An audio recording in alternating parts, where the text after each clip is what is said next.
দিনাজপুরের মাঝে লুকিয়ে আছে এক টুকরো সুইজারল্যান্ড, যেখানে গেলে আপনার মন ভালো হতে বাধ্য। যেখানে পাবেন ফ্রেশ বাতাস, শান্ত পরিবেশ আর প্রকৃতির সাথে কাটাতে পারবেন একান্ত কিছু সময়। দিনাজপুর শহর থেকে মাত্র 50 টাকা খরচ করলেই ঘুরে আসতে পারবেন এই জায়গাতে। চলুন আজকে আপনাদের টিকরির মাঠের গল্প শোনাই।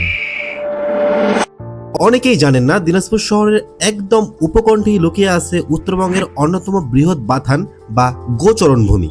পূর্ণগর্ভা নদীর কোল ঘেঁষে জমে থাকা পলিমাটির এই বিস্তীর্ণ ভূমিটাই পরিচিত টিকরির মাঠ নামে। এই মাঠটির কোনো সঠিক ইতিহাস জানা না থাকলেও অনেকেই মনে করেন পূর্ণগর্ভা নদীর পলিমাটি জমেই এই মাঠটি তৈরি হয়েছে।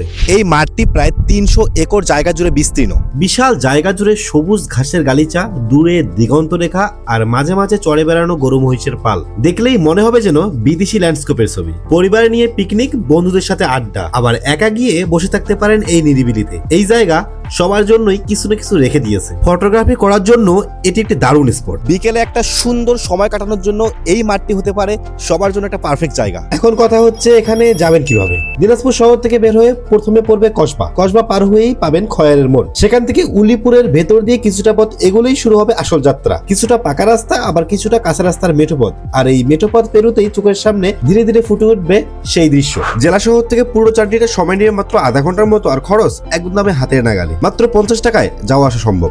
সকালে বা বিকালের দিকে গেলে সবচেয়ে ভালো ভিউ পাবেন। আর জায়গাটা যেহেতু এখনো অনেকটাই অক্ষত প্রাকৃতিক অবস্থায় আছে, তাই ময়লা আবর্জনা ফেলে জায়গাটার সৌন্দর্য নষ্ট করবেন না। এই জায়গাটা ঘিরে সরকারের তরফ থেকে ইতিমধ্যে নেওয়া হয়েছে নানা পরিকল্পনা। তবে এতে জায়গাটার প্রাকৃতিক সৌন্দর্য অক্ষত থাকবে কিনা সেই প্রশ্নটা থেকে যাচ্ছে অনেকের মনে। আজকের মতো এখানে শেষ করছি, আর অবশ্যই পেজটাকে ফলো দিয়ে রাখবেন।